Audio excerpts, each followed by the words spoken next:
Hey everyone, welcome back to Conversations in Pop Culture. And we are back in the saddle once again for another season. And I would read you my sponsorship, but it might be a little weird because the guy who's my sponsor is actually my guest. So I didn't want to go and do that. It'd be a little weird. But I have with me comic creator Paul Gomez. So welcome back to the show.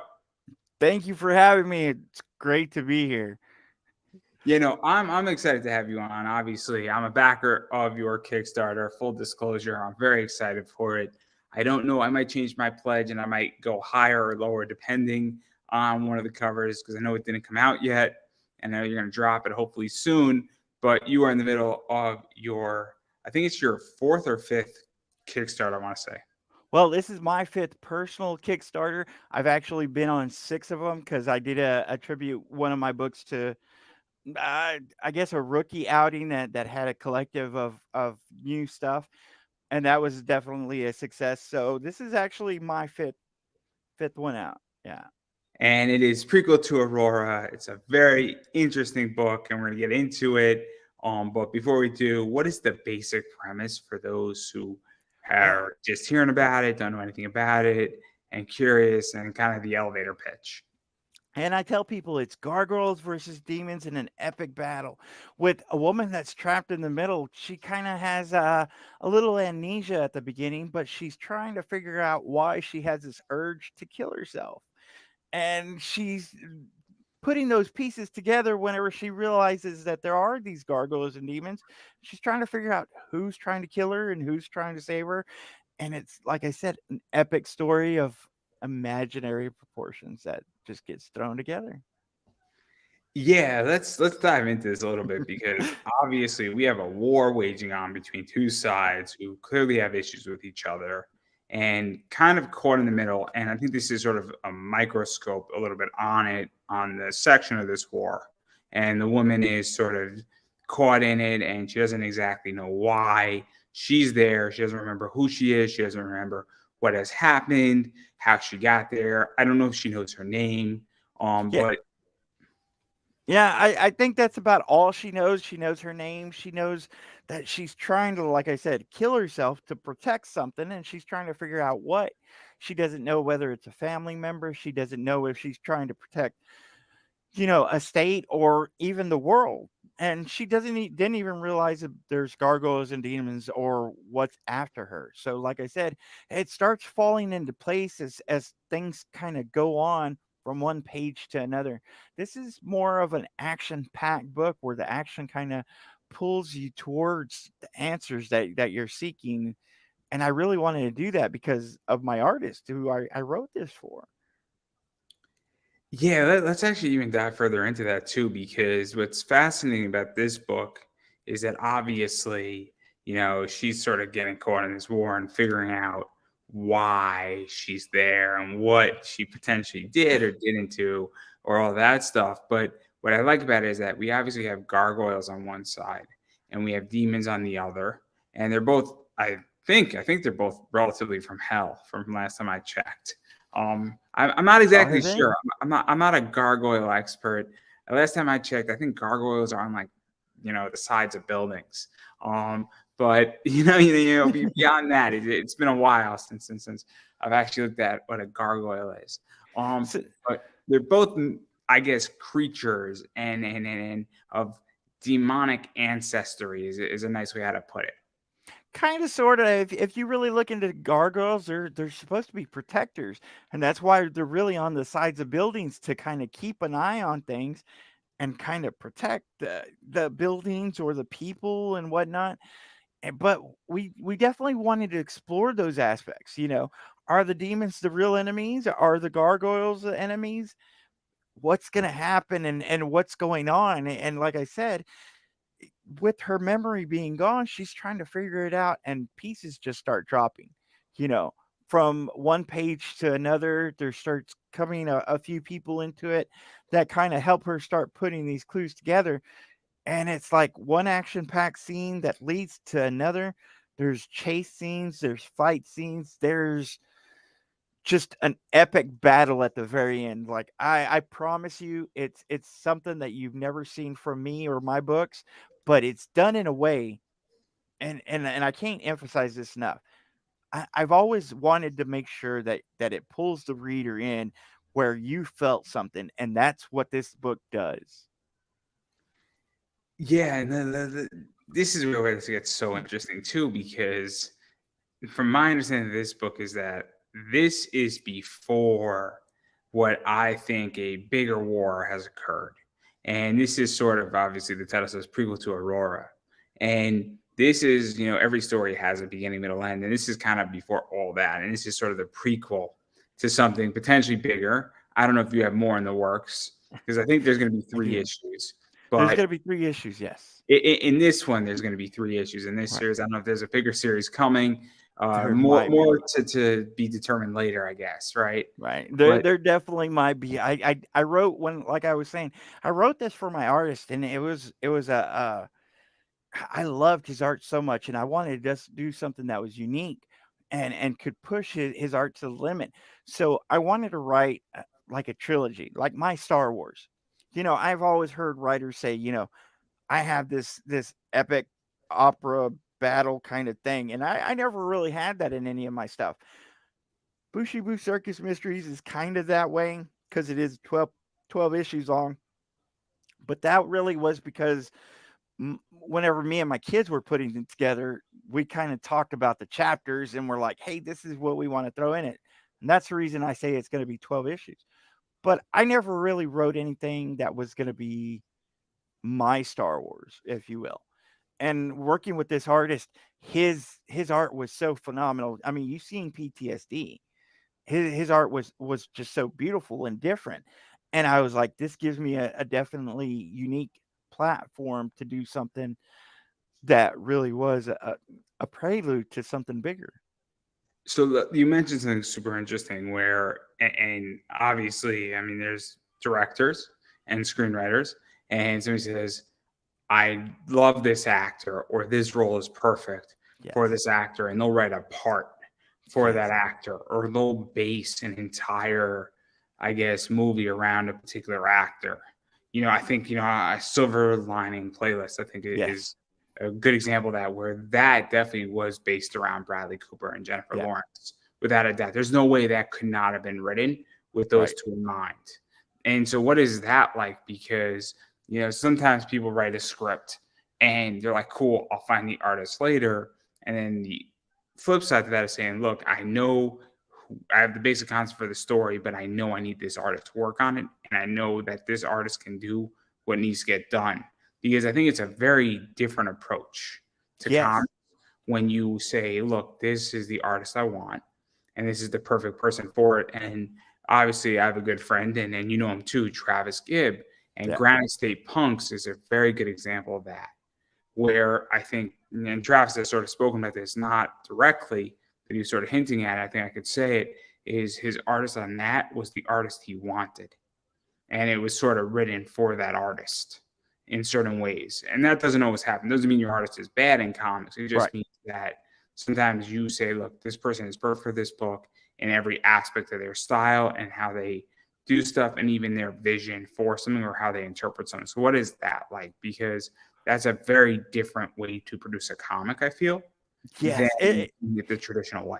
It really is a little bit different. Whenever I started out, which was not that long ago, about a year and a half ago, if that, I was learning a lot of stuff from that first editor of mine, which was an Eisner Award-winning editor. He told me how to look for an artist based on my stories.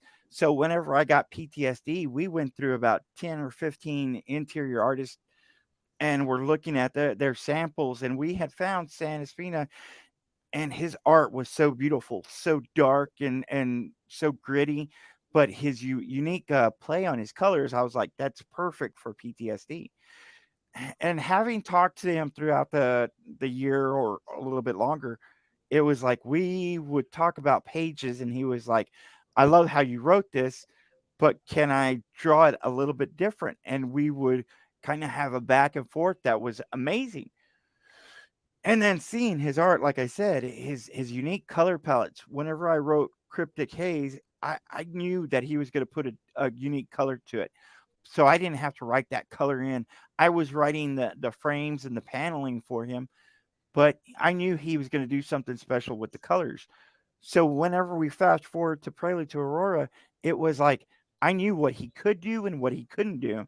And there were certain stuff that, especially like I said, the action stuff, he seemed to be able to push his art a little bit more. And so whenever I was writing the scripts, I wanted to do something different in like one or two of those action scenes that you don't see in most comics. And I knew he could do. As a matter of fact, he came to me whenever he saw the script and was on those pages and said, "This is going to be challenging." And I said, "I knew it would be, but I knew you could do it." And I Yeah, don't know if you mentioned anyone else could have. something. Sorry to interrupt, but you mentioned something Nope. where there's a concept, and I'm a car guy, Yeah. and I understand that a Ferrari can do something, and a Dodge Challenger Hellcat SRT can do something very different than a Ferrari can do. Right. Right. And depending on what type of ride you want, depending on how fast you want to go, depending on how much of a room you want to make, Right. one of those is more of a nicer ride. The other one's going to smoke the Ferrari. I'm not going to tell you which is going to do what. Kind of gave it away though. But a Dodge Challenger Hellcat SRT is going to smoke a Ferrari. If you don't Right. believe me, 819 horsepower on a souped up Dodge Challenger is going to smoke a Ferrari. It's going to be a bumpy ride, but it's going to smoke it.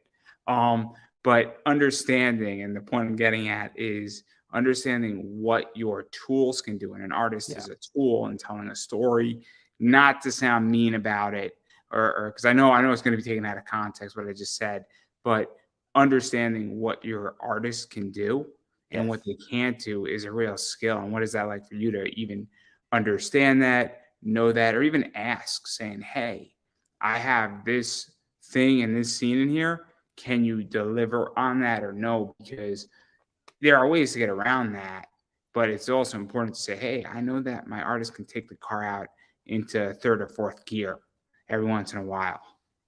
So there was this one page specifically. It was a double page spread that's in this book. And I remember whenever I wrote it for him, because I told myself whenever I was writing this, I don't want dialogue on it. I don't want dialogue because I want that action that he's going to be able to put into it, that the reader's going to be pulled into that story with his pictures. So what I had to do, and I had to make sure to do, was make sure that I was telling him, this is what I want you to show the people. This is how I want you to show it, and understanding that my dialogue's not going to be in there.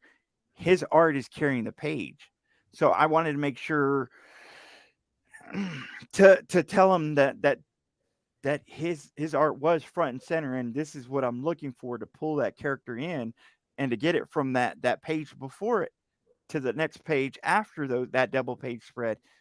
And whenever he showed me what he was going to do, I was like, I love it, but I need it changed in this specific way.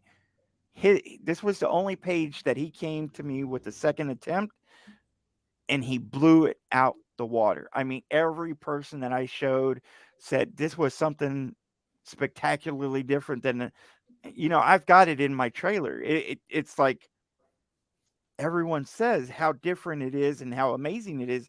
And I told him that first one you did was good, but the second one was exactly what I was writing for. And it's I don't know if it was ambitious of me because again, I'm pretty new at writing, but I felt I could do some stuff with his art that I couldn't do with other people's art. No, it's interesting because obviously sometimes I think people just come across things. Also, I think that Tom Hutchinson said it very well, where you should always be experimenting with Kickstarter. And it's the idea that if you don't experiment with anything in general as creatives, you don't push the line, you don't get it done. So it might not even be just ambitious or you being ambitious. It just might be like saying, "Hey, look, let's try to do something here Yeah. and let's see how we can push the line and sway the line and move the lines a little bit around." Because in order to grow, at least this is what I think, you have to take risks and you Yes. also have to push your comfort zone. Yes. And it doesn't just apply in comics. And so, and also, you're kind of like, this is your fifth, Kickstarter that you're doing. You've been Yeah. a part of another one outside of you personally running it, and it's kind of time to grow. Well, and the thing about that, I mean, you talking about being out of your comfort zone.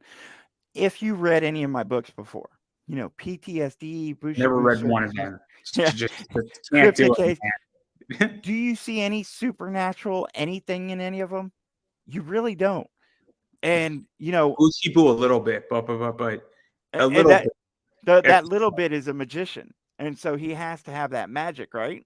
I mean, the start of Bushy Boo Circus has a little bit of that supernatural in there, Yeah, but and beyond it, that, there's not much it outside of that. it's a little bit realistic in most of my books. PTSD, Cryptic Haze, it had that little bit of spin to it, but it was kind of that uh looking the wrong way kind of thing, misdirection. With this one, obviously, you got gargoyles and demons, and this was my artist. I was talking to him. I said, "What do you like? What do you want out of a comic?" And he was telling me what he wanted to draw. So I took that idea and I spun it my way. You know, how can I get the reader to be pulled into this comic without the supernatural aspect, but throw it in?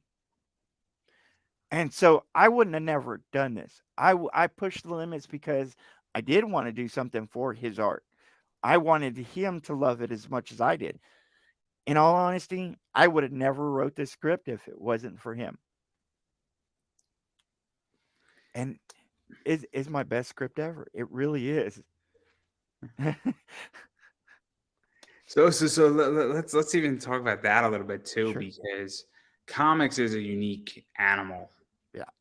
Very, and for most, I think, creators, it is a team effort where unless you are a artist, writer, and you're doing the whole book yourself and you're inking it and you're doing it, and there are people who do that, and it's a real skill. But for most people, you're either a writer, you're an artist, maybe you're a colorist, and you're a whole team. And so what is that like too? Because you write a script, but then somebody has to take your words, your dialogue, interpret them, and then transform it into something very visual. And then you get to go back or hand it to your letter, who then takes your words that you put in as dialogue in there, and then it creates a product. And so, what is that like? Because in order for it to even get to that stage, the script has to be good enough, and then it gets transformed. So, what is that like? Because it's very much, a team effort in that Yeah. regard, as far as the finished product is concerned. Oh, it definitely is a team effort. And I can't thank my team enough. Writing a script or anything, it's like having a child. It really is. I have 3 kids and they're my world. After that comes my scripts because it's so close to me and so near and dear. I tell people that this was my best script ever, and I really mean that because I've actually had people wanting to buy the script before any art got put to it. I had a few people that test read for it and said, "This is so amazing. I want to buy it just as is." In all honesty, I started negotiations with some of those people and said, "If you get this artist aboard, I will sell you the script, but he has to be attached because I made it for him." So Having said that, let's talk about that. Sorry to cut sure, you off, because sure, this is interesting. Because as a writer, obviously, yeah, I'm a writer. I'm doing stuff. There's a fascinating idea of selling a script, right, and you can do work for hire. You right, could sell it; it's a paycheck, and then you can move forward onward with something else. And right, if somebody's willing to spend a good amount of money, it then yeah, becomes their problem to cover the right, art and some other stuff, right, and and you you get could to go walk back away. to something else. Yeah, yeah, And so this is one of the things about comics that's interesting, is that, and also, if somebody's willing to pay you 10K for it, now all of a sudden you don't have to worry maybe about funding the next issue of Bushy Boost so for a right, while. Or yeah, you could lower your Kickstarter goal, or you can maybe produce 3 issues and then reimburse yourself on the Kickstarter on the back end. And now you have a thing where you could, maybe take a month off if you so choose and chill out. But what is that also like to let it go, though? Because that's the other thing too, is that whenever somebody, me and Tyrone from Silververse Comics were talking about that, whenever somebody makes me an offer to buy something off of me, clearly I say, cool, how much more could I get for it? And sometimes, I mean, obviously I sell books on eBay, and somebody is offering me $90 and the book is going for $110, my first reaction saying, they're willing to pay 90 off the bat. Are they willing to pay 100? And sometimes I make a call and I say, look, you know what? It's a fair offer because I got this book for $10. So do I really want to be greedy, or do I want to run away with the money and take my victory? But what is that like for you, knowing that, hey, people want to buy this? Yeah, no. And what is that like? Because somebody either has a really good vision with it, or they know that they could take it to the next level, or that they're a publisher and that they know that it's, I guess, fire for lack of a better word. But also, if they're willing to give you money for it, Yeah. I mean, that it becomes saying, what do I have here? I guess is the question. And So you, there's a few answers I got to that, and I I see a know I lot of threw a lot out. I threw a lot out for a reason because I see a it's lot of tricky, right? It's a artists. tricky issue, Yeah, right? no, well, I guess for some people it is. For me, it's kind of, I guess, easier to answer, but it really depends on the title, the conversation, and what's going to happen. So I've had offers for Bushibu Circus. I've had offers for Prelude to Aurora. Now, right before I did Prelude, I sat down with Mr. Ben Dunn and Art Press, and I was telling him, I was like, I don't know if I want to do Bushibu 3 or if I want to do Prelude to Aurora. And I told him the concept, and I told him what I had going, and he was like, that sounds amazing. You should really consider doing Prelude to Aurora. And I said, he's been in the business for years. So I didn't want to just throw that advice to the wayside. Whenever I had the offer for Bushibu, I thought it was a very fair offer, and I almost accepted that. It came down to one small little inkling that they said no to, and I was like, well, if you're not gonna throw that in, then I can't do it. Now Bushibu's real close to me because that's the title me and my kids put together. Having said that, I have like 15 ideas that I want to bring. So it's like, I could take that money, put it into another title, and these titles I feel passionate about. With Prelude to Aurora, whenever I tell people about gargoyles versus demons, their eyes always light up, especially the gargoyles part. And you know, I'm not one to say. I'm going to be honest with you. I didn't think any of my books were going to sell. Now, I've been told never to say that, okay? I've been told never to say that I thought they weren't going to sell. The fact that, It's funny you bring that up because people tell me, "Oh, Andrew, you're never gonna, do this on your show. You're never gonna make it here." And it's kind of funny because things have changed in yeah, society, yeah, and also, it's weird. And what I find is that, I mean, this is what I think. I think we have been in a society where people want to suppress. I really do. And I think it's been somewhat ingrained in. And I yeah, think it's actually been very anti entrepreneurial in America for a very long time. And I think that's part of, an issue. And it's the idea that when people say, oh, I never thought, that book was going to sell. I never thought somebody would say yes to being a guest on my show almost right, 10 years ago. And then I reach out to a celebrity like, yeah, when do you want to do it?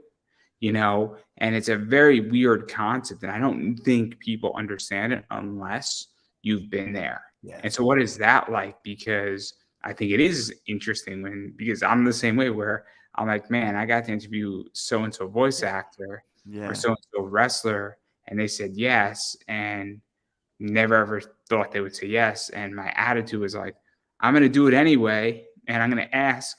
And I ask plenty of people, and I get 90% no's. But yeah, if you ask 10,000 people, though, you're going to get 1,000 yeses. yeah. I No, only, I only need one. I need one, guys. And you only need to sell one book, Paul. That's all you need to sell. and like I've told people, I'm happy.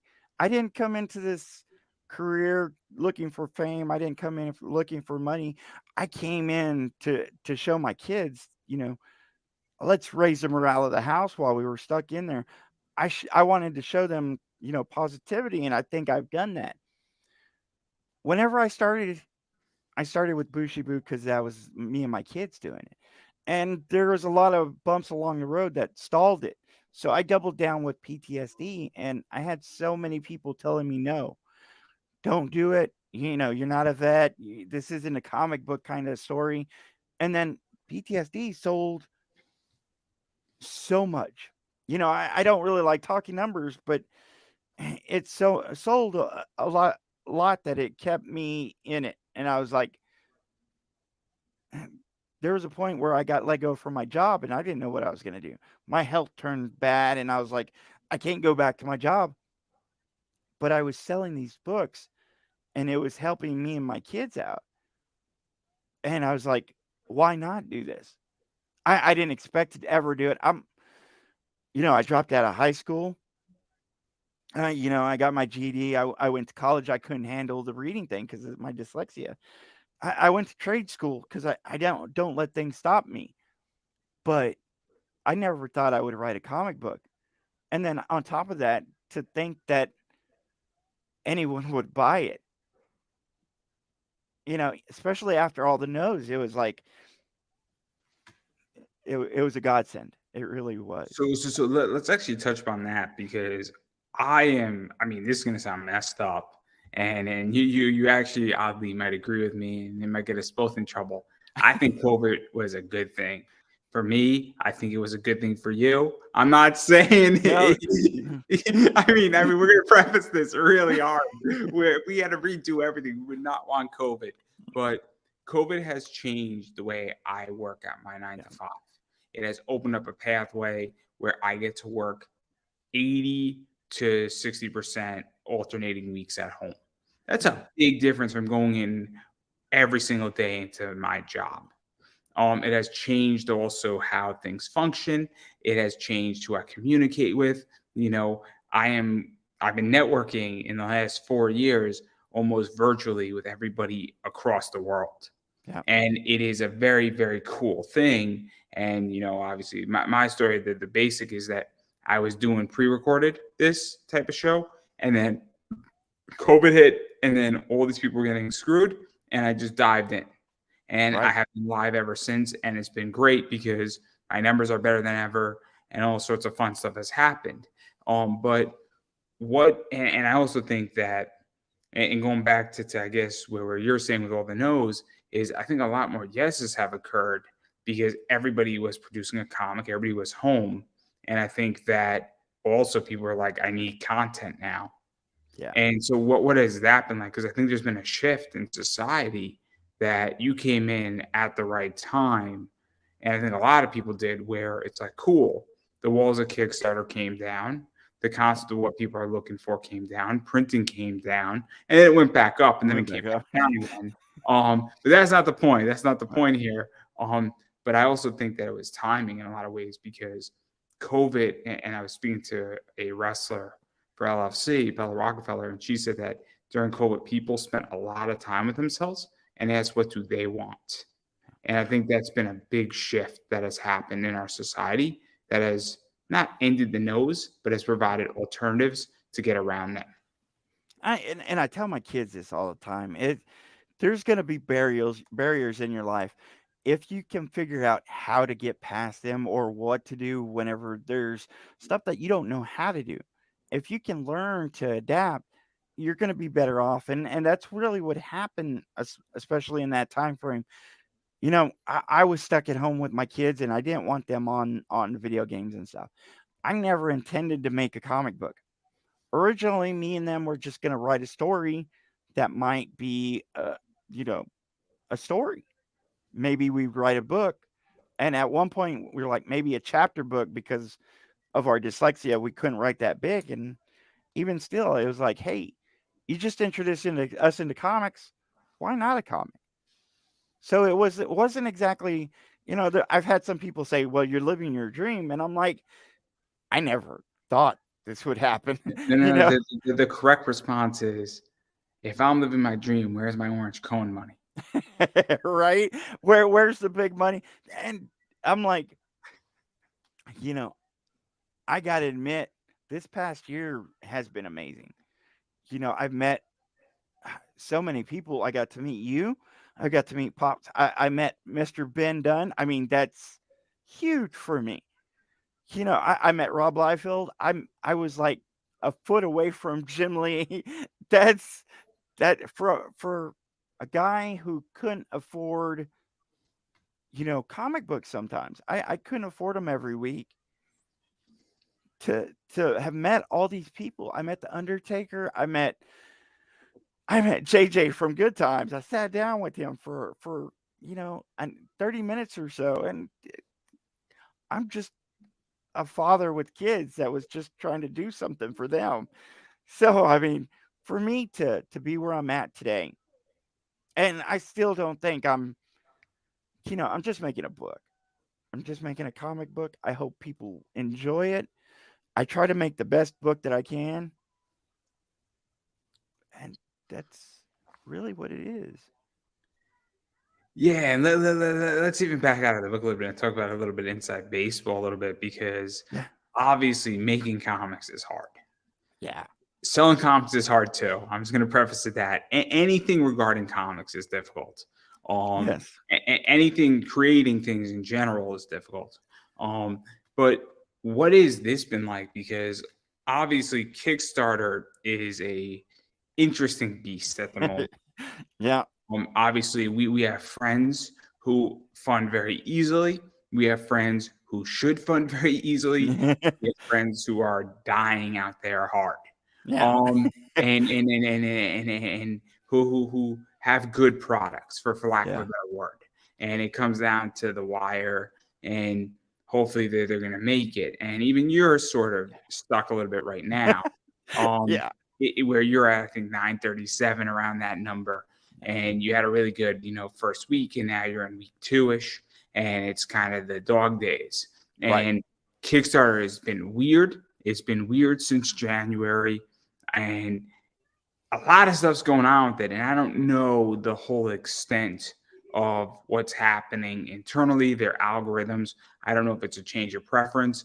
I know that some people are killing it, some people are not killing it, and there's been a weird shift reversal going on. And so, what is your internal sentiment of that? Because I'm a consumer, and I can tell you from my perspective, there's been only one project that didn't make it that I've been a part of, and I was bummed out about it. And it looked like a good project.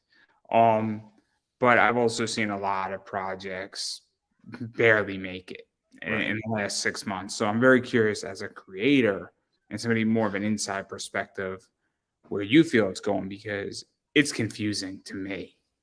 Well, I think it's confusing to all of us. Now, I've never been one to go into a Kickstarter expecting to get funded. I've been blessed that, so far every one of mine have funded, and I thank God. I get a lot of people telling me, "Well, your next one's going to hit X amount or it's going to hit the X amount," and I'm like, as long as I get funded, I'm okay. Again, I am a few dollars away from it, and God, I pray that I'm going to hit it. But you know, it's one of those things that you never know what's going to happen. Whether it's not getting out to people, whether you're not getting seen, or you're not building it correctly.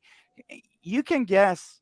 You could take your entire day and worry about it, or you can work at trying to get seen. And that's the way I look at it. I don't. I'm not one of these people who watch the Kickstarter every minute. Like yesterday, I don't think I even looked at it.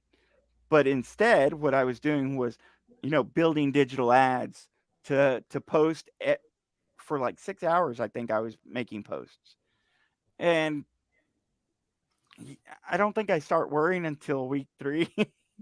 but but yeah, I mean, you see projects that fund, and you're like surprised they do, and then you see projects that are amazing, and they barely get funded if they get funded sometimes, and you're like, I mean, I'll be very honest. I yeah, added to your ad, by the way. yeah, And I added a really good point. I said, if you're worried about getting your book, Paul's going to deliver you your book. and he's And going I to do appreciate, yeah. it in a very fast way. And I said, he's not paying me to say that. And I thought it was All funny. right. But it's true. That's why I said it. A little bit of a joke. People think it's funny to some degree, but it's also very true. Right. And I've had this discussion with Chuck, and I've had this discussion with a few other people. Sometimes I mention your name, sometimes I don't. But I say, look, there's a real issue where I have people who owe me books, Right. and they're now late. I consider a year late. Yes. I think most people consider a year late. Pat Chan's That's in New York is supposed to come in September. That book is not late because it's supposed to come in September. If it comes in August or it comes in October, it's not late. Right. You have a 3-month gap from when you're going to say you're going to be delivering a book. There's another book that was supposed to be in my hands May of 2022. That book is late by a long shot, in which that book is almost 12 months late. And so that's what I don't understand, is that people are backing those projects that are late, and consistently creators are late, and not by a month or 2 months, but more like 6, 7, 8 months. And they come back, and then somebody like you comes in, and you're not really ever late, or you're late by a few weeks. And I'm kind of saying to myself, like, what's Why? going on here? And I don't get it, where you want content, it's a good book, and I understand that, if it's a big name and something happened, or it's a cool title, or they got like a model on a cover, I understand that argument, saying I want that book. But I know a bunch of people want comics relatively soon, and I don't get it. I think it's the oddest thing that I don't understand, is, don't you want your books in your hand, and don't you want to back affordable, fast projects that are decent? And now, and how do I put it? It Now, blows my before I go on a rant, It blows my mind. I don't understand. Like, I physically do not understand this dilemma, because I understand the problem. I don't understand the mentality, and I don't know what I'm missing. I really don't know what I'm missing. And I don't think I'm it's a intelligent. popularity contest. It really is. And before I go into this though, let me ask you a question. Has there ever been an artist that went on a rant and told the truth, got blackballed, and actually kind of stayed in comics? Because I don't want to say anything that's going to Oh, get there's me in been plenty trouble. of people. There's been plenty Okay. of people Okay. who Having have said done that, it. it's I popularity. do it all the time. I drop truth bombs all the time. And believe me, It, there's going to be a bunch of them coming if certain people push it far it enough with me. it's popularity. I'm in the industry now, and I hear other creators talking, and I've heard a creator who's got a project and they don't even read comics. They don't even care for comics, and I'm like, how is it that you have Stop one then? talking about me. Keep your name out of my mouth, please. Keep your name out of my mouth. And then, I hear creators talk about how they're writing and how they're creating their comics, but it's not, panel by panel or numbers of panels or turning the pages and stuff. They're just writing paragraphs. And I'm like, does that translate well? And then I look at their stuff and I'm like, it doesn't. And I'm like, but they're getting, $8,000-9,000 worth of backers, 50, 60 backers, and their stuff is decent to okay. And I'm not saying my stuff's great. I I'm mean, not. I've been a big, big fan of this, where, I had Stokes on, and Stokes doesn't know what a page turn is. And No. look, I said it before. I've said, look, you know what? I don't think you need a page turn in a book. I don't think you need one. I think you could have one if you want it. You don't need it. You don't need it. It's really up to you if Yeah, you but want to. but it is the concept of comics, though. It's got that page turn that lets you have that pause. It's got that established. A lot I of people told me, understand. I understand. My point is that I don't think you have to write a right, comic the same way that everybody else and is. you don't. I But think there are books that can do without it. I think there are books that need to have them. I think you as could have long as you recommendations. understand the concept, that's what the thing is. As long as you know what the science is behind the comic, because the comic is a different medium than I most. agree. I agree. My point on it is that I think that if you say, look, I don't want to write a book with page turns, and you can make it work, more power to you. I've read books without page turns, and But I'm like, if that you're was doing that, masterful. That was usually you're masterful. doing it accidentally. I read this book, this comic book that was made by a TV director, or let's say a director. And to me, it was like the story was good, but the paneling and the pacing and the page turns made the comic bad. And I'm not going to say the name because the name is huge. But I read about 6 of this person's books, and I was like, he just doesn't know what a comic is. And I'm like, I I, I love this his stuff on TV, film, but as far as his stuff in a comic book, it just didn't feel right. And I'm like, you could tell. If you can look at some of these comics and you could say, "Hey, did you write this? How many panels did you want to put in this page?" And they're like, "Oh, I didn't put panels. I just let my artist deal with it." And I'm like, "Okay." And that's your choice. But again, whenever you get someone who studies this stuff to the detail, and I might not get funded. I'll be the God's honest truth. I might not get funded. But then you turn and look at someone to the left of you, and they don't even read comics. They didn't even write their own stories. They didn't do anything on their comic. And I'm like, how did they get 9, 10,000? I mean, look, I might be in that position where actually that's not true. I might write the story, I just might not script it, but that's different too. Yeah. That's a different entity because you came up with the concept, you just didn't script it. That's completely different, I should say. But I don't think we're talking about those because there's plenty of people who say, "Look, I got a great idea for a story. I don't know how to script a book, and I'll hire somebody to do that."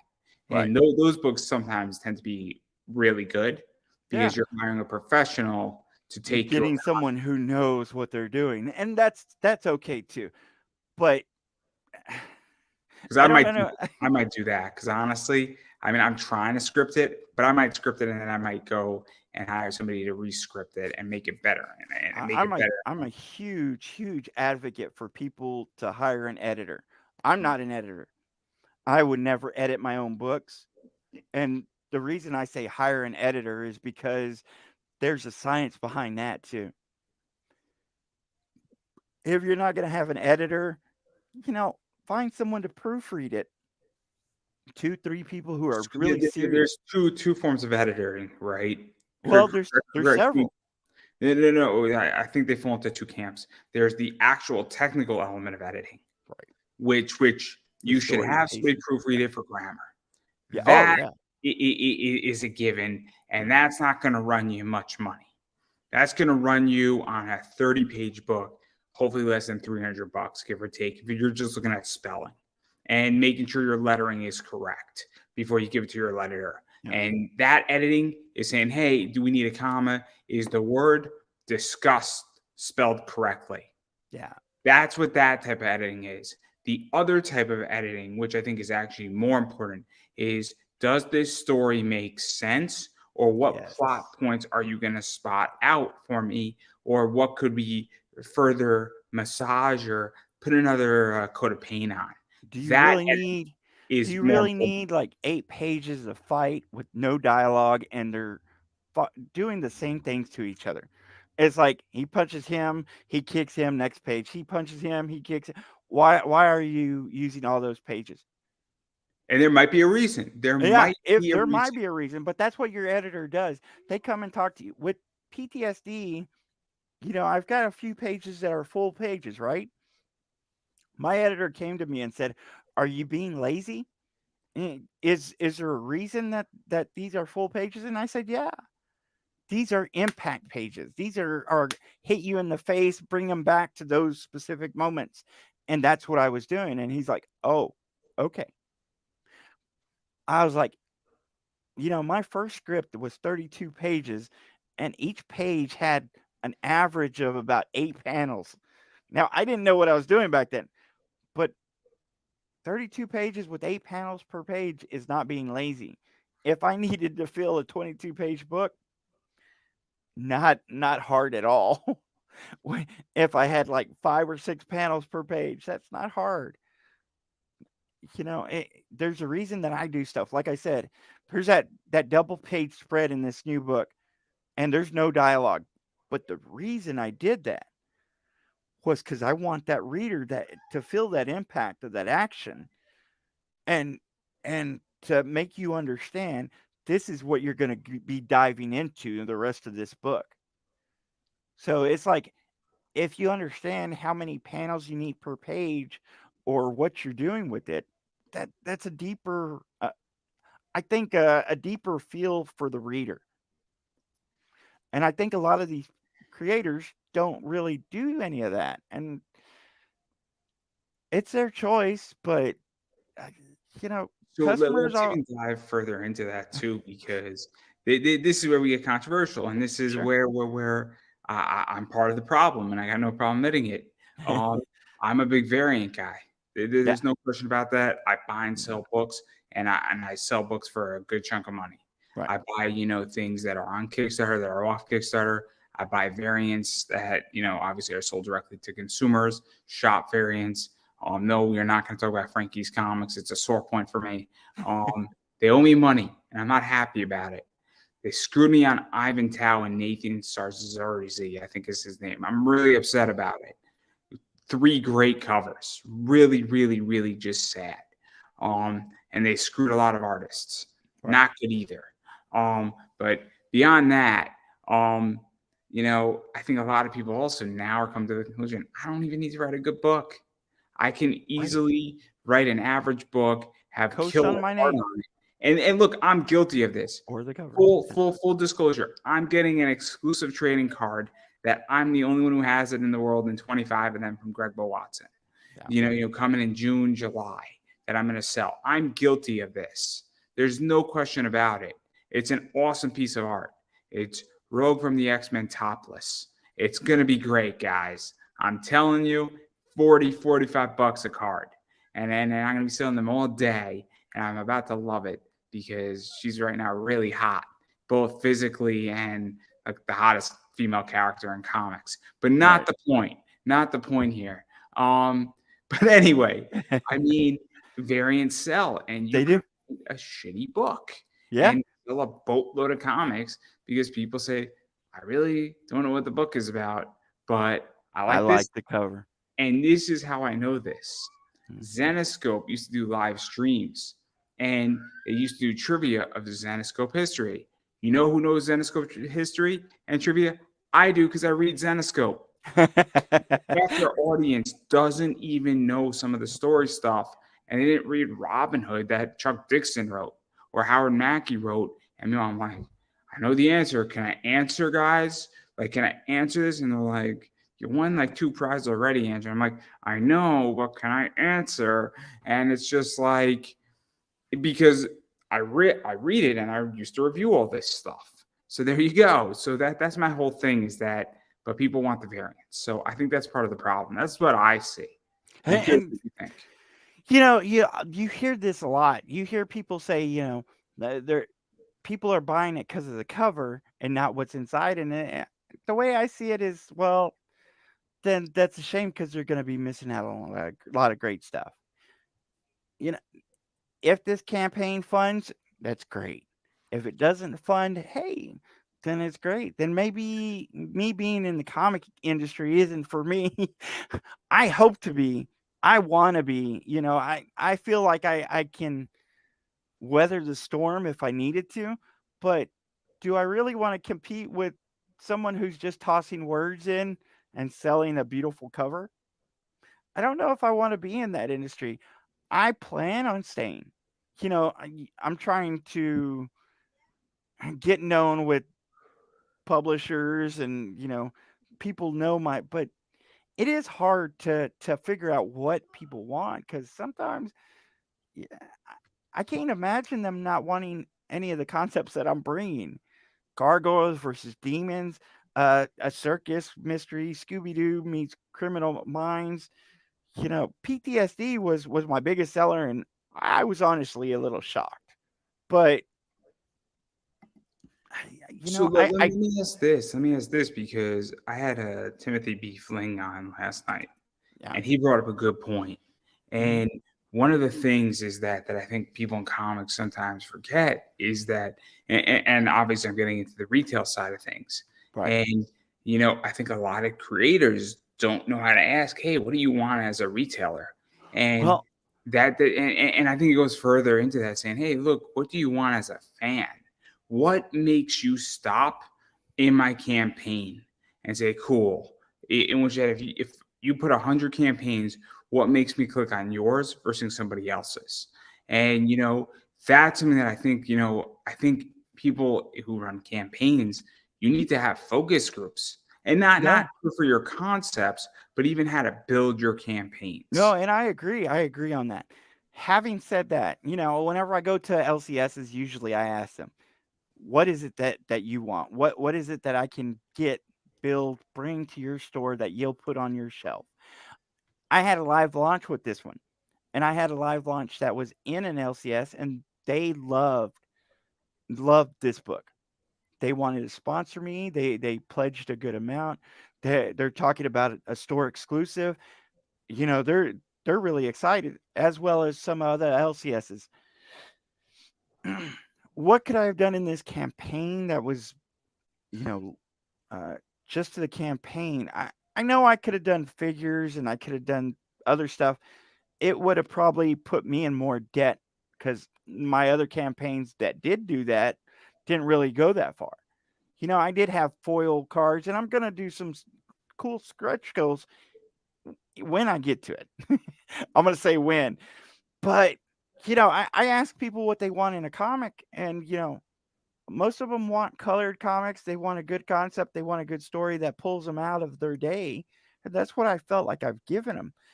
I got an award for PTSD. I've had people come up and say that some of these books are the best books ever, and I'm not paying them much. I had a person review my comic who was a big influence on me and usually does just Marvel and DC and or the big name reviews kind of stuff. And they called my book phenomenal. They featured it on their show 3 times, but I still didn't reach that much in my campaigns. So it's like I don't know what It's people want. tricky. I hate to Yeah. say this, but Oh in my yeah. show, and I'm very honest, I'll Yeah. tell you what moves the needle.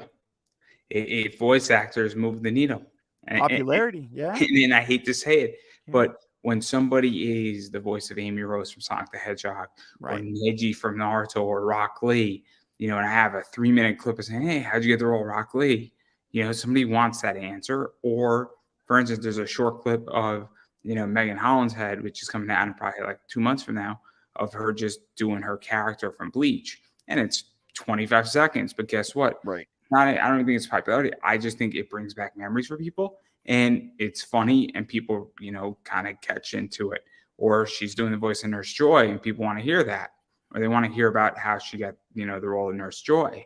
And it's nothing against even popularity. I think it's just the idea that people have fond memories of their childhood, and that's what moves the needle. And indie comics is hard, and It it's really is. really, really, really hard to move the needle. And I hate to say this, but like this is what I mean. Last night after me and Timothy we're speaking about this, he's like, "What do you want?" And I mean, right now, I don't really need much because I think it's going to take care of itself. And it's also only $100 retailer package. Right. But if I needed something more, that it was on his campaign, I mean, his retail package is pretty good, and I can make some good money on it. The reward outweighs the risk. Right. But I think that's one of the biggest problems is that what made you stop? What as a retailer do you want? What as picking up a retail package, it's like I need meat on the bone, but I need more than just your books. And Yeah. especially when I'm an eBay store, it's kind of, if I'm on Whatnot, right? And maybe I will be, if I pick up 50 of your books, maybe you should come join me on Whatnot. And we could obviously both go, digital, and you Yeah. could help me sell your book. Or maybe, if you have a show and I'm buying your book, I could come on. I could be like, oh yeah, I got a few of these things. I got some package deals, and guess what?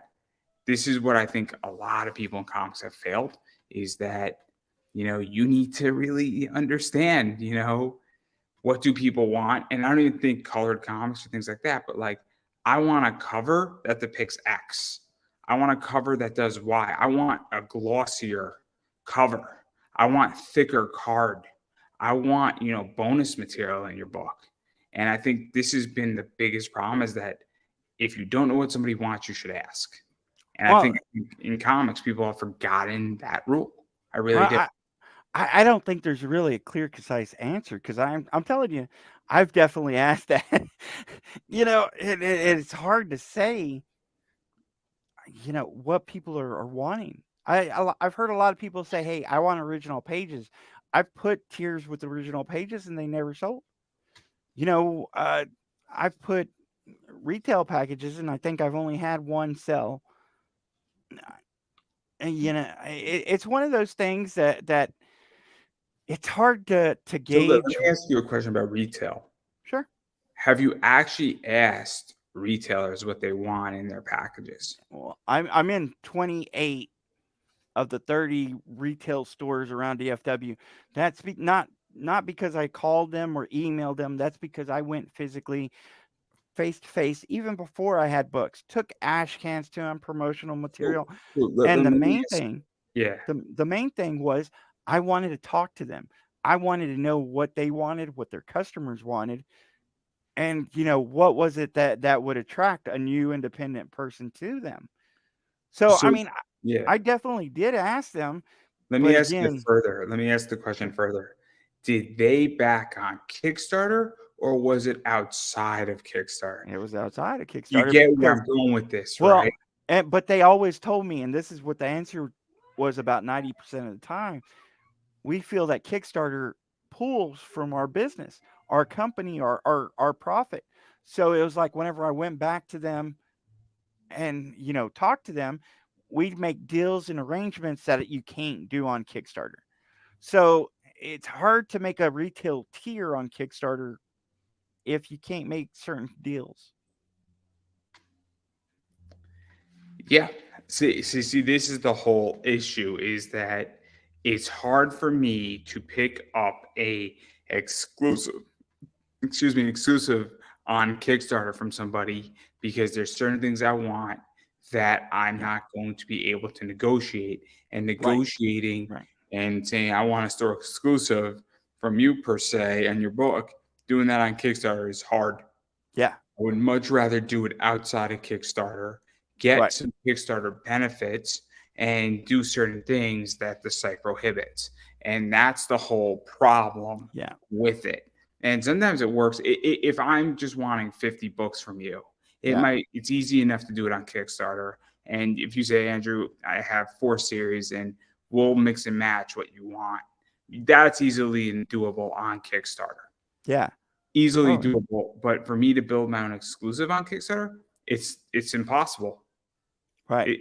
It's impossible. It doesn't work, and it's way too expensive to do it. Yeah. Versus outside and negotiating it outside, saying, "Look, I want A, B, C, and D, and I want the ability to do A, B, C, and D with it." Right. And there you go, and it's a problem. So I And mean that's really the reason that retail tiers are hard on Kickstarter. I think I got one up right now and it's 15 books for like 50. I can't remember off the bat, but I try to put a good deal up there whenever you're talking to people in the stores. You can work other arrangements out. Like I said, there's stuff that you can't do on Kickstarter that you can do in person. let's be realistic. I'll tell you what you can't do on Kickstarter.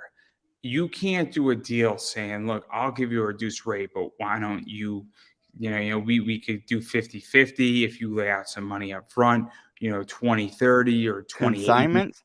Now, consignments, signed books, CGC exactly. options, Yeah. some other stuff. Maybe, if you're 10 minutes away from a store, the idea of reordering at a certain rate and locking in rates. I mean, there's 50 different ways you can do things Yeah. because be really honest, if I had a store and PTSD was selling out every 3 months. And I might want an arrangement saying, look, I'll order 30, but then if I sell out, I want to lock it in at a certain price point And for, I've had that. and Yeah, you can't do that on Kickstarter you can't do that because on Kickstarter. it, the platform's not set up for it. Yeah, and I've had a buyback option with one LCS.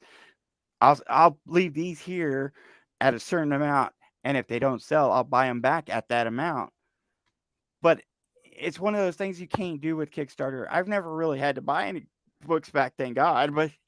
But it's like to have that option, to have a consignment kind of deal, to have a tell a store, hey, if you pick up 50 books next week after you pick them up, or 2 weeks, I'll come sign.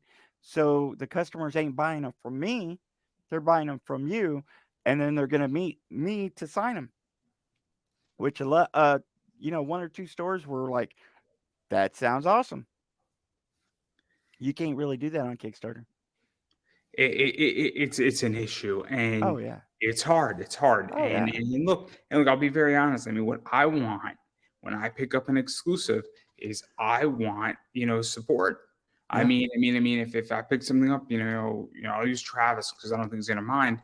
If I picked up an exclusive from Travis, I'm not expecting Travis to come up to Connecticut, but I'm expecting that maybe we could do a whole show of talking about the cover, talking about Travis, talking about the book, and we can direct traffic to it, and we could do it either on his thing, it could be a shared thing, or Yeah. maybe across a month, maybe we could do 2 shows, space them out, and then maybe every once in a while he could throw it back up on his show, say, hey, Andrew still has some of my covers and so Yes. forth. But that's hard to do on Kickstarter to set up. It is hard to do on Kickstarter, but it's happened with me. I had a gentleman who was on Whatnot. He bought an ad in my book, and he's like, "Hey, if I buy an ad," because he messaged me, "if I buy an ad on your book, I want to sell it on Whatnot. Would you mind coming to the Whatnot show when I sell it the first time?" I appeared on his show like 3 or 4 times. I had a great time hanging out with him and talking to him. He sold all the books, and then King bought an ad on the next one. And it's one of those things. It's harder to do on Kickstarter. It's easier to do whenever you got that conversation flow going. I try to support all my backers, so it's like, why am I not getting funded? I don't know, but I don't worry about it as much as other creators do. I really don't. I just want good comics. I want good comics, and I do too, but I mean, it seems like the world is okay with decent, mediocre ones. I'm not like I said, I know my stuff isn't the best out there, but there's some stuff that gets funded really well, and it's not. look, I'm guilty of it too. I'm guilty of it too. You and me both. You I and me both. backed an awesome cover. It had Chloe James on it. If anybody knows Chloe James is smoking hot. I don't know anything about the book. I think it's only 25 of those covers, and I'm like, it's Chloe James. And So that was the end of that discussion. There's no rationale. I don't care about the book. It's just an awesome photo of her on a book, and there's 25, and I don't care. ISOM. ISOM. I wanted to back ISOM because I wanted.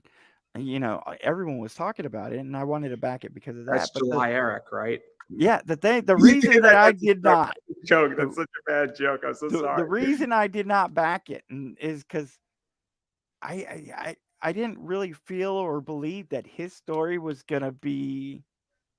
The one. It wasn't gonna be.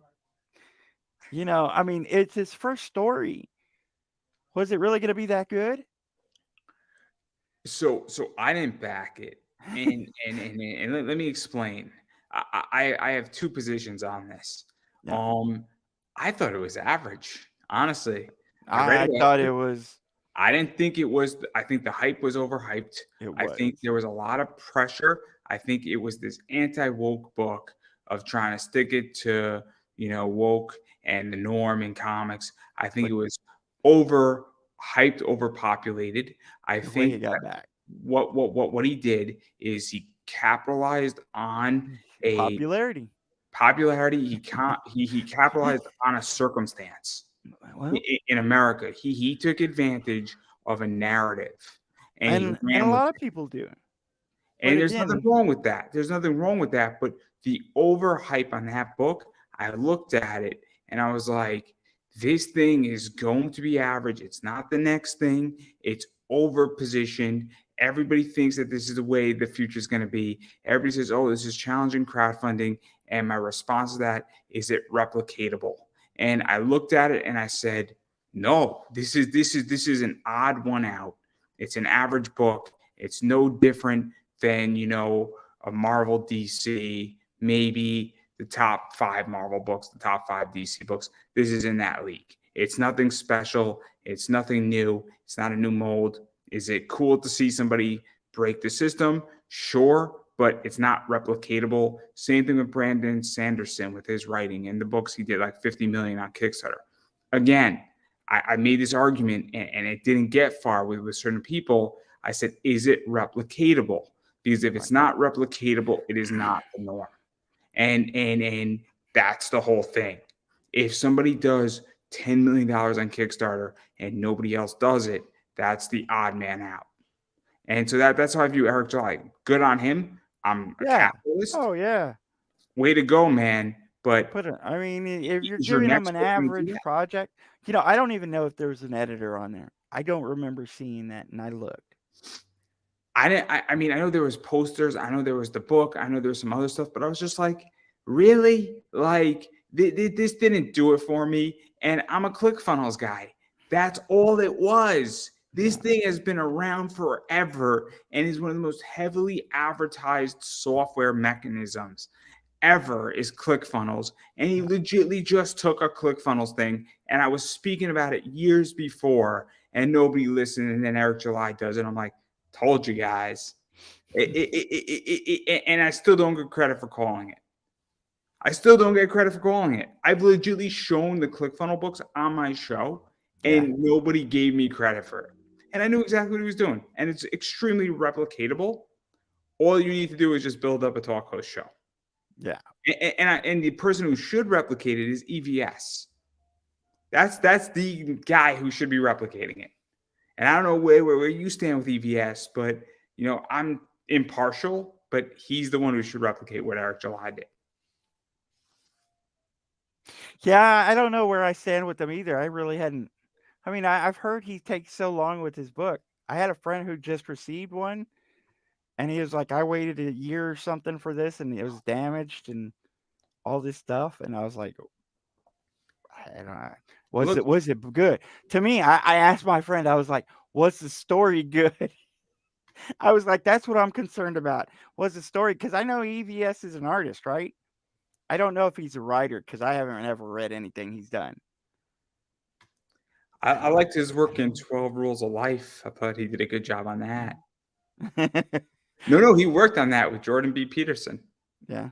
He did the art on a bunch of that stuff. He did the art, but I mean, are you buying it just for the art? No, I bought it because Jordan Peterson is really smart. Really smart. Well, that's what I'm saying. It's like, I put so much into every aspect, every single thing. But then again, I did buy the Flash because of EVS. And it doesn't bother me that, that people buy whatever they want, because that's what they should do. What bothers me is that other creators aren't putting, all that into it. That's what bothers me. I think it goes back to gamification, right? I'll be very honest. I'm working on a story. It's a fun story. I don't want to dive into it too much, but I'm planning to have an action figure variant on the first issue of the main character because I think it's fun. It is a gameplay. It is smart. I think it's going to be fun. It's going to be enjoyable. But I understand that it's gamification. I'm going to write the best story, get the best art I can afford, all that fun stuff. But I also understand that if I get a Keith Garvey or I get, a Greg Bo Watson, and then I get Blair Shedd or Adam Riches, or there's a few others who do really good action figure artwork, guess what? That can make or break me. And it's gamification. And I understand that. I like action figures, and I'm trying to hit that niche of the action figure collector because it's a segment of the population. And it's a game because what if they bring me $2,000 that I didn't have before? and they never open it. Who cares? Because I got the book funded. Right. And that's what I think is going on, partially in comics. But again, this is controversial. I got no problem being controversial on these topics, but I don't think people necessarily disagree. I think people don't want to talk about it. Yeah, I don't know. I mean, there's a lot of stuff that people don't want to talk. There's a lot of stuff that people tell you not to talk about. I don't And then listen. I don't listen. well, I mean, I got 2 contracts that say, "Hey, there's some things that I can't talk about." And I'm like, "Okay, whatever." I don't really want to talk that much Paul. anyway. We know you can't talk about Coca-Cola. We got it. Right.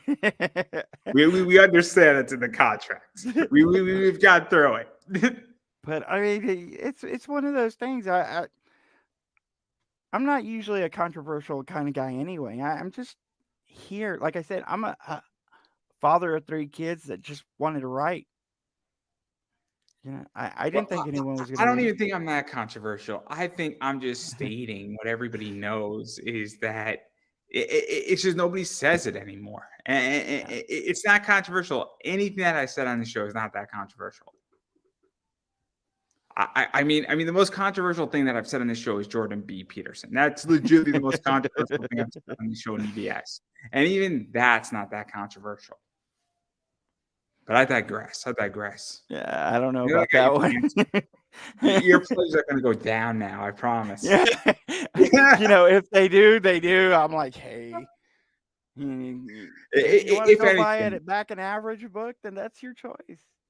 But I mean, there's some great books out there, and a lot of people put time and effort into them. And if you're doing that, then I applaud you.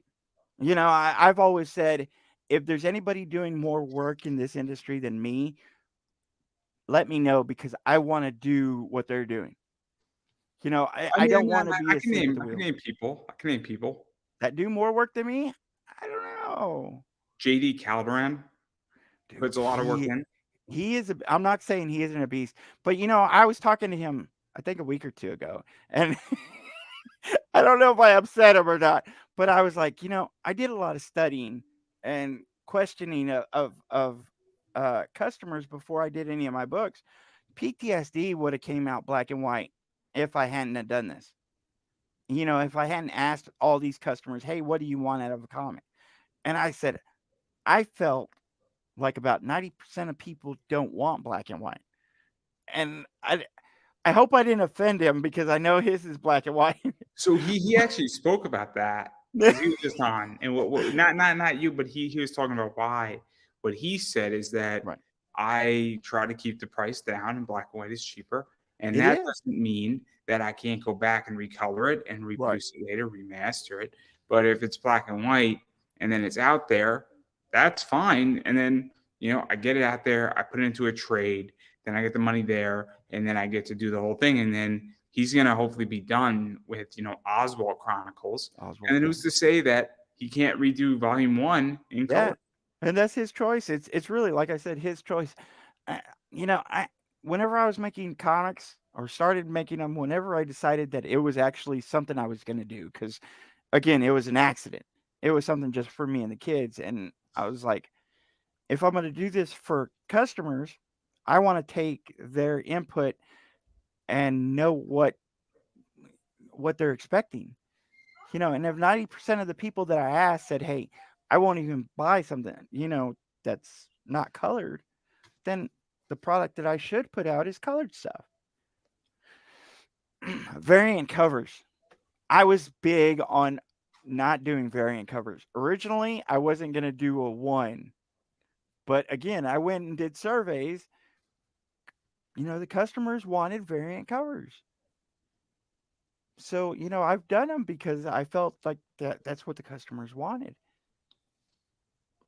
And I'm not doing like, I've said this and I think a few people have taken it the wrong way. I'm not doing this just for me. I know people are that have passion projects and they're like, when we were talking earlier about if I could sell them, I could sell any of my books. They're all for sale. Anyone wants them, let's talk. Because I have like 50 other ideas that I would love to get to.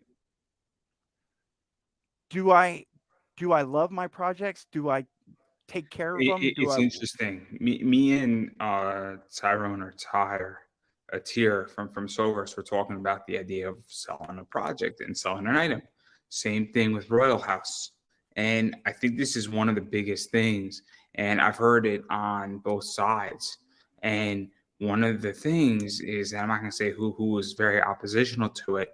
But my thoughts on it are that, look, if somebody's willing to buy an IP off of me, there's, depending on what the IP is, depending on what they're offering, depending on what contract they're giving. Right. I mean, I'll be very honest. If somebody wanted to buy conversations in pop culture, I mean, it's a discussion. If somebody's going to write me a check for $1 million, I mean, it's a consideration. Without a doubt, all of the IPs, all of the shows, concepts, all of the logos, it's a real consideration because, and let's say I couldn't compete for 2 years. Guess what? I'm on vacation for 2 years. I'll do something else. I'll have a show about money. I'll have a show about PTSD. speculation, and that's the whole thing. That, and I'm very curious, not to cut you off, but Okay. what is that like? Because let's be realistic. I mean, you're a writer, so you can always create something.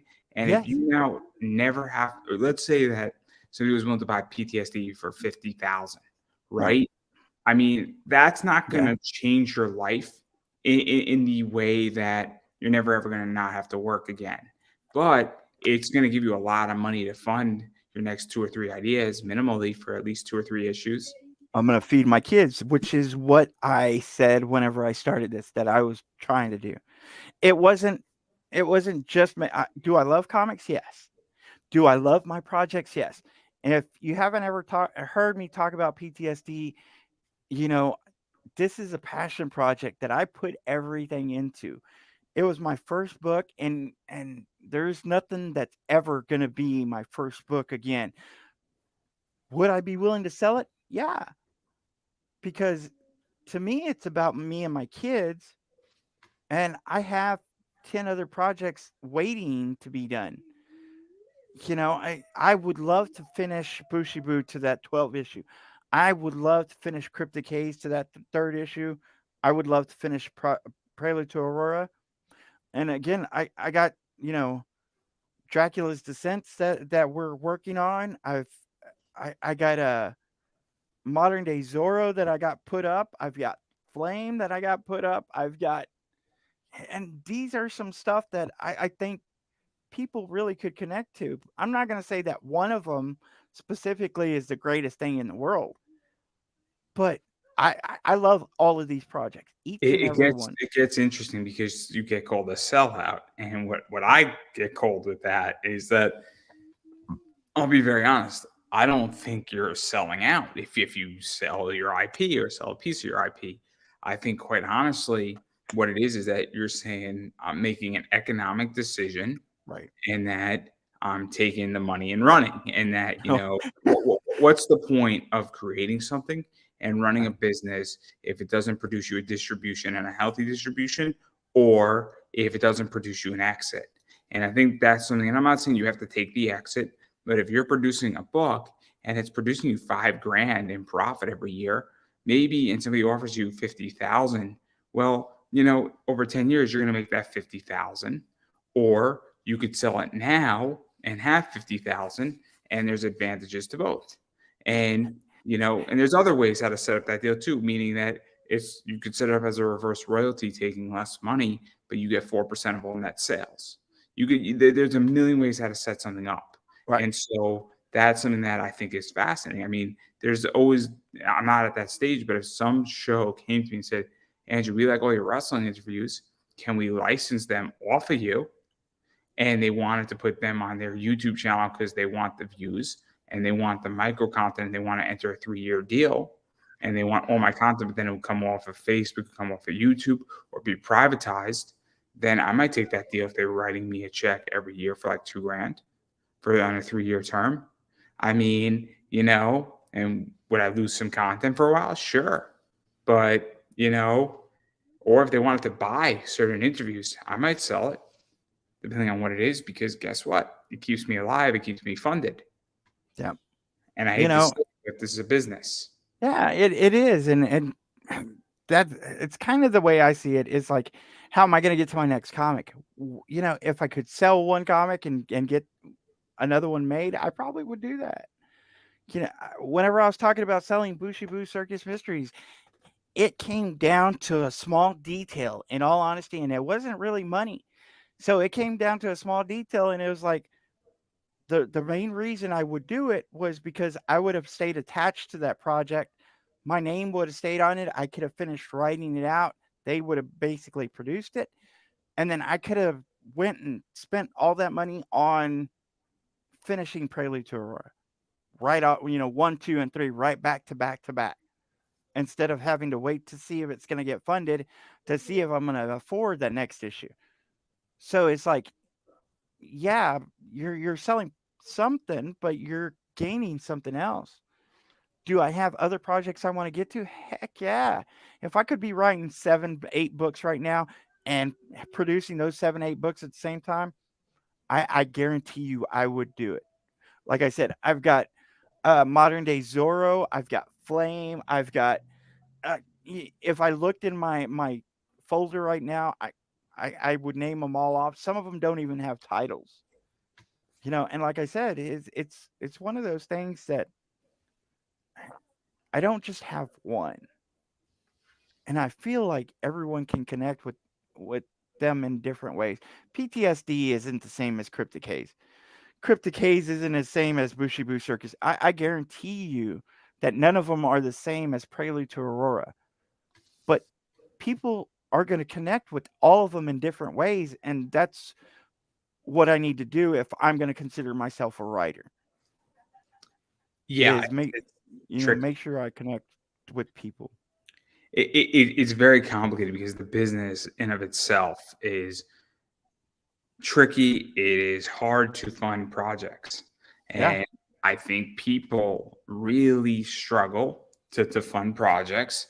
That's why people are relying on Kickstarter. And I think Kickstarter on the marketing play is great, but I also think it's really, really nice when you have a war chest to Oh function. yeah. And I don't think it's selling out. If I created 4 comics and I sold one of them to somebody who wanted it, and let's say Titan Comics want it, we're going to pick on Titan today, Yeah. and they're going to write me a check for 20 grand, and then that allowed me to take care of the other 3 and own the other 3 outright. It's a no-brainer. It's a Yeah. no-brainer because now I solved the problem, and that's the issue. Or I have seed money to build a company that actually has funds, and if you manage your money correctly, you don't need to take outside money ever again, and you can use Kickstarter in a unique way that takes off pressure, where you could lower your goal to like $500 Right. or Right. $100, and now you're basically saying, if you want it right now, you can get it. Otherwise, you can see me at a con, and you can pay double what you're going to pay on a Kickstarter. And so I just think that it's very tricky, and I think that a lot of people in comics take things a little too personal, Yeah. and they take things a little bit saying, "Oh, I would never do that. I would never sell my baby." And I'm like, "But you're not. You're selling part of your baby, but you're also getting a lot of other stuff, and you're stabilizing a business." And But maybe, also yeah, I do think, and I don't know if this is true or not. I think that some people only have 1 or 2 ideas in them. And I think some people get those one ideas and they're stuck on it and they don't expand because they're kind of just there. So yeah, sometimes it's think good to get outside of that box. I don't know. I think people have one hit wonders. Yeah. Well, And look, I mean, honestly, sometimes they're not even hits, that is true. That is true. That is very true. That is and they're very true. stuck. They're stuck on that one thing because they think it's gonna hit next time. It's gonna hit next time. And also, I think sometimes people have a successful campaign where they're doing 20, 25,000, but they're not able to break 30. Yeah. And so you have a situation where you're not able to get to the next level, but you have a good level you're at. Yeah. And that's a whole nother topic and a whole nother thing where I've seen it. I've seen it where people cannot break $30,000. They're doing great, and if you're doing 25,000, that's wonderful, right? That's great. I mean, if you were doing 25,000, you wouldn't be complaining. But you get where I'm going. Where if you Right. did 10 campaigns and you couldn't break 30, you would say, what the hell am I doing wrong? Right? I mean, at a certain point, you're like, I got the 28,000, I got the 29, but I can't I break. haven't I haven't broke 2,000, so But you get where I'm yeah, going. I know what you're saying. Even to use you, if you did 1,800 and you did 1,800 again and again, and then 4 Kickstarters later, you're not breaking 2,000.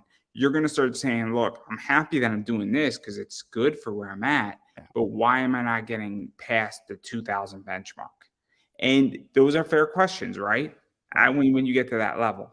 I mean, I ran a campaign. The question for me is that, if I run one and I set my goal for 100, my goal is to get past the $1,000 benchmark on my first campaign. And then let's say I do 2,000. The next one I come out, I want to get to 2,500, or I want to get past the 2,000 benchmark. And then I want to grow it slowly. And it's very important, I think. But again, we'll cross that bridge when I get there. Right. But yeah, you got a lot of other stuff going on. I mean, obviously, you got a bunch of rewards, which we should talk about. Cover A. I think this is cover A. I think is this one. Yes, I got it right. So that's cover A. Nanisbean is an amazing cover. Isn't that beautiful? Yeah, it's nice. I mean, I like cover B a little bit more, to be quite honest. Cover B is my style, but it's good too. I'm not anti this one. I just like cover B more. I love it. And yeah, definitely Jeff Muse cover. It's stunning. Cover B is a little more colors. subtle. It's a little more subtle. It's Yeah. kind of like taking the Lambo out. The Dark Knight, the second one. It's like I think we need something a little more subtle, Alfred. And he takes the Lambo out. It's a great scene, and that's how I view this cover. It's a little more subtle. But that's just how I view it. But those are the first two covers. We got the third cover coming from Zach Spivey, and that's going to be a 5 full cover. We're definitely waiting and hoping and praying it's coming this week. But it's going to be amazing because his art is just off the chain. It really is. And I know there's some interesting stuff going on with that. I made this suggestion for Paul that he should eventually do all 5 of those in a metal cover. And then Paul was not a fan of that suggestion. No. He was not a fan of that suggestion. Very expensive. I don't know how you'd put them together either, staples. No, you have to do 5 individuals, and then it becomes a connecting set. I'm sorry. We go bigger, we go home. Right. I think 5 full cover is going to be big enough for me. The metal part, we'll leave that for.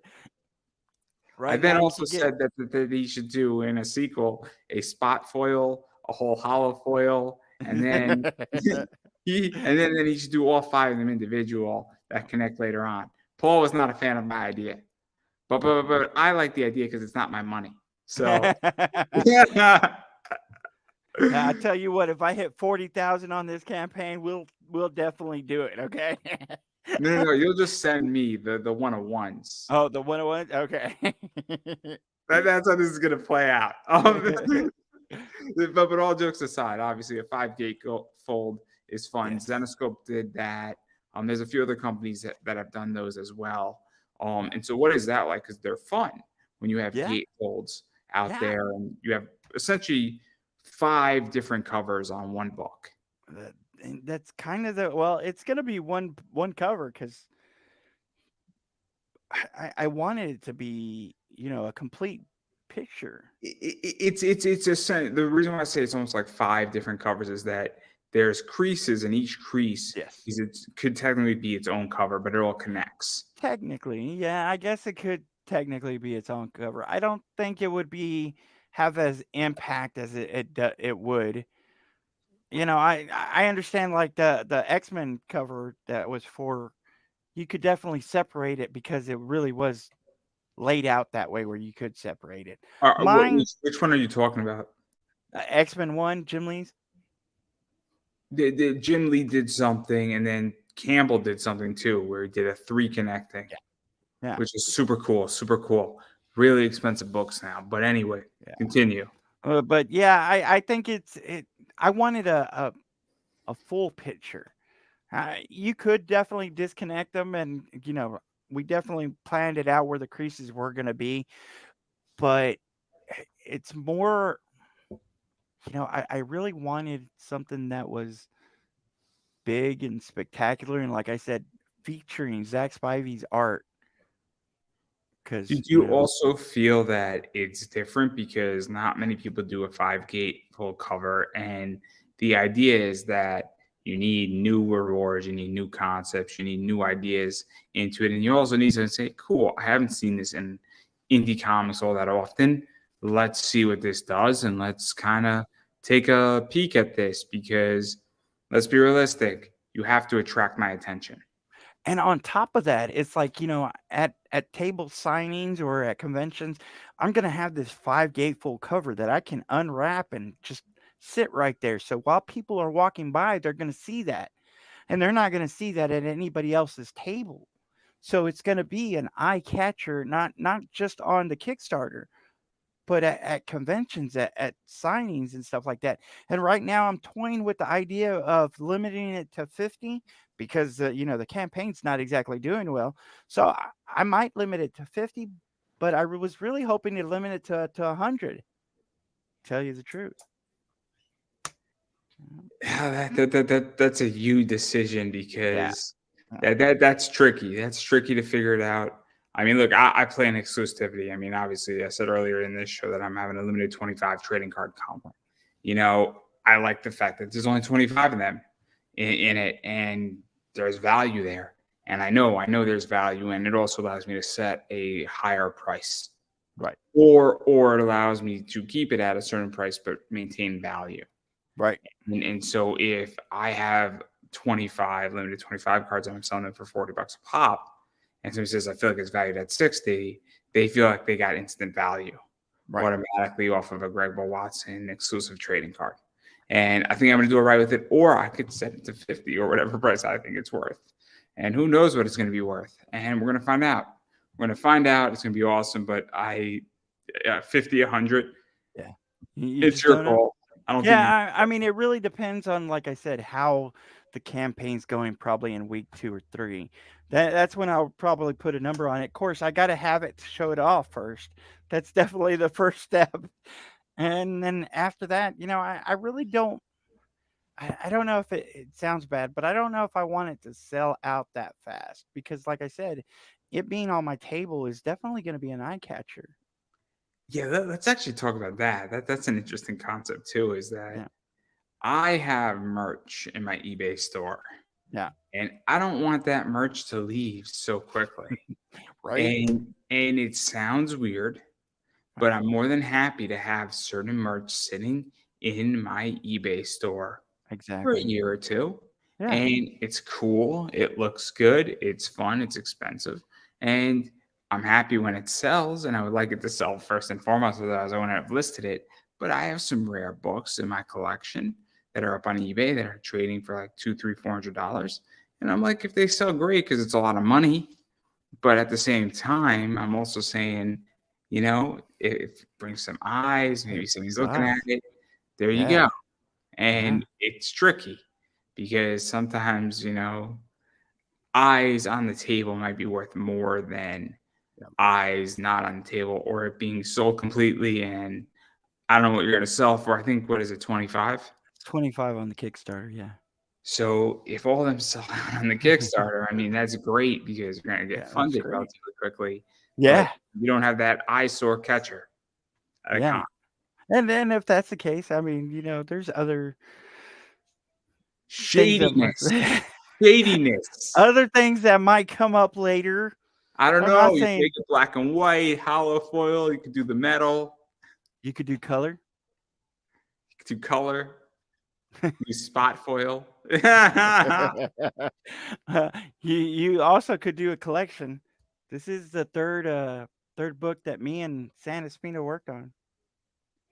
I mean, if it sells out really quickly once it's dropped, I mean, you could technically break it up into 5, separate comics, and then, if people want that, and then you sell it as a 5-pack. Yeah. Because So I mean, you never know. that's not that hard to do because it's creased out, and if somebody wants it, and all of a sudden, you could have a whole 50 set of that. You'd be surprised. No, Zenescope, no, I and they believe it. sell out like crazy, dude. Like what they do is that they do it piece by piece by piece every other month. And Yeah. so if they release it in February, the next one comes out in May, and the next one comes out in July or June. And then all of a sudden what starts happening is that when you get to the last month in like November or December, they release the gatefold. Yeah. And so now you get all 5 covers, but you had all 5 and they all connect. Oh, it's brilliant. It's so brilliant. And then you do it the exact opposite way. Right. Oh, I got so many ideas for you. Well, there's so many. I'm telling you, there's so many routes that I might go after the I'm gonna make you Kickstarter. Zenescope 2.5. This Merc magazine is 2.0. Yeah. They have legitimately taken their model. They have I'll taken tell their you. model without a doubt. But I digress. I'm gonna get me and everybody else in trouble. I know way too many people who work there. That's the problem. And I know way too many people are gonna be working there too. It's terrible. It's just terrible. Um, so many people I could get into the unemployment line. So it's so bad. So many secrets. This is why I stopped drinking on air, guys. Too many ships were sunk. Good thing I wasn't around during World War II. It's a terrible joke. Terrible joke. But there's also a sketch by Jeff Muth. There's Jeff foil Muth, yeah. covers. There's the retail tier. There's There's metal metal stuff, I cover. think. Yeah. And then the full ad, I think, unless that's It's sold gone, out. Yeah. that's sold out. I think the original cover, the meet and greet, Yeah. and Those there's are some out. other stuff too. There's some other stuff out there. And And I think that's all of it, right? yeah, and we're getting ready for the stretch goals because, like I said, we're hopefully going to get funded soon. Once those funds go up, we're going to start putting up the stretch goals. I think I'm going to do a stretch goal at every 200 for that first 1,000, and then the second 1,000 probably at every 300. But right now, the first one's going to be digital books, 3 more digital books. So even if you pledged on the digital tier, you're going to get a little extra. And then after that, we're going to do some mini prints and a sticker, which is, always good to do. Yeah. I'm not good at stretch goals. I got to figure that out. But I have ideas. I have Yeah. ideas. We all know what I want. We all know what I want. I love metal cards. They're the best. Oh, I love metal cards. They're expensive. They're not that expensive. Just stop it. Just stop. They're expensive. They are not expensive. Mhm. You're so full of it on that. They are. I mean, if you put it in a tier, that's one thing. But if you're putting it on a stretch goal, they're expensive. Not the way I told you how to do it. So I told him how to do it affordable and cheaply, and he doesn't listen because that means I'm not getting my metal card. So I'm upset. Well, This maybe is you'll about get me. metal cards. It's not about you. I'm not saying that I ain't getting metal cards at Prelude to Aurora. I'm just saying they're not going to be on that first stretch goal set. They should have just been included right from the start because again, it's your money, not mine. See, I have no problem telling you to put metal cards in when it's your money. Yeah. Well, they're beautiful, and like I said, I definitely want to get some, but yeah, not yet. Well, I told you how to do it, and I'm disappointed. I'm sorry, our friendship's over. Oh, is that what it is? Well, most people would think it'd be over something a lot more substantial. Not. No, It's over. It's a all metal about the card. metal cards, guys.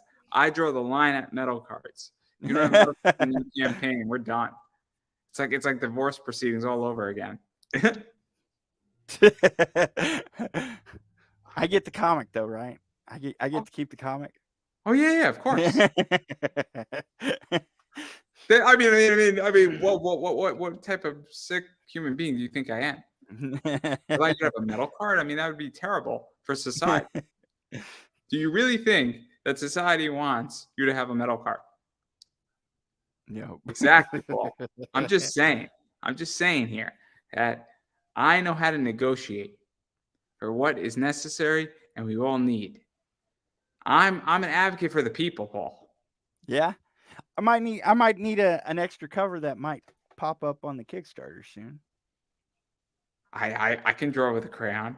Oh no, I might have. I just started drawing. Did I tell you about that? I sold one of my sketch cards.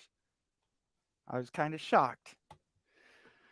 But no, there might be a another cover that's not on the Kickstarter just yet. That might be popping up there soon.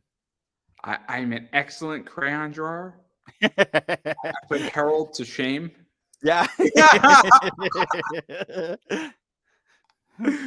He went into retirement with his purple crayon. It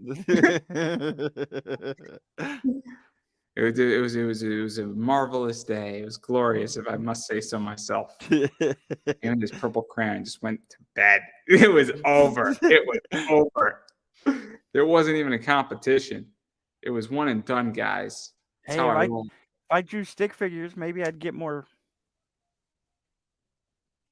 backers. I only draw stick figures, and I have many backers. You might probably do a lot better than me. The stick figure fight is the book. Yeah. It's every battle's a stick figure doing something. I guarantee you, the book would do amazing. The book would do amazing. I have this thing planned out. I'm not even. I'll tell you off air. It's so good. It's so good. The concept. But I digress. I'm gonna get you and me both canceled. You and me both are gonna get canceled so quickly, and then we're gonna get recanceled. That's how bad it's gonna be.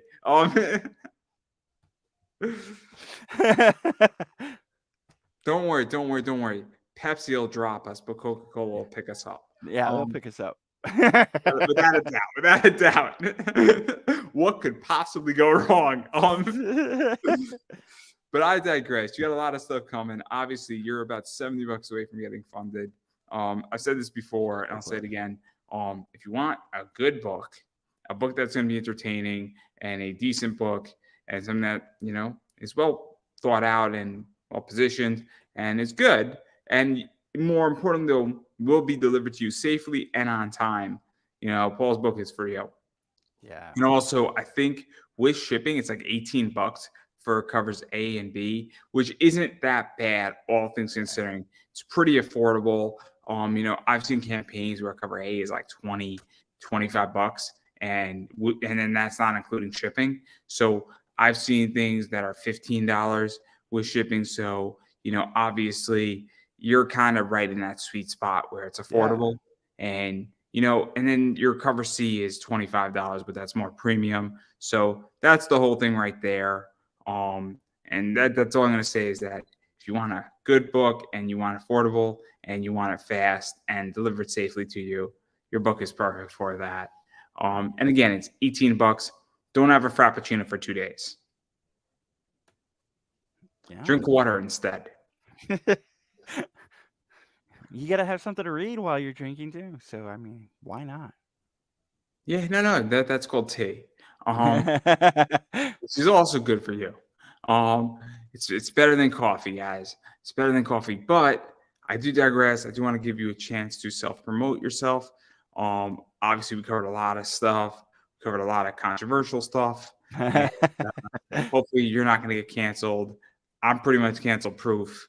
And after everything that's happened to me, I'm still here. So obviously, though, I do want to give you a chance to promote yourself. Where can people find you, bother you, follow you on social media, back your Kickstarter, and potentially hit you up if they're interested in buying anything, including your comics that are for sale as ideas? Like I tell everybody at the end of my show, which is Wednesdays on the Madness at Reality Publishing Comics. If you need any help, if you want to contact me, if you need just ask a question about comics or, deep, dark place in your life and you need a person to just talk to, Paul Gomez 790. I'll be glad to help you learn. If I don't know the answer, I will find out. Paul Gomez 790 on Facebook, Twitter, and Instagram. Again, PTSD, my first book out, Bushibu Circus Mysteries. Issue 1 and 2 are out. Cryptic Haze, and this amazingly fabulous book on Kickstarter at the moment. That's Prelude to Aurora. That's where I'm at.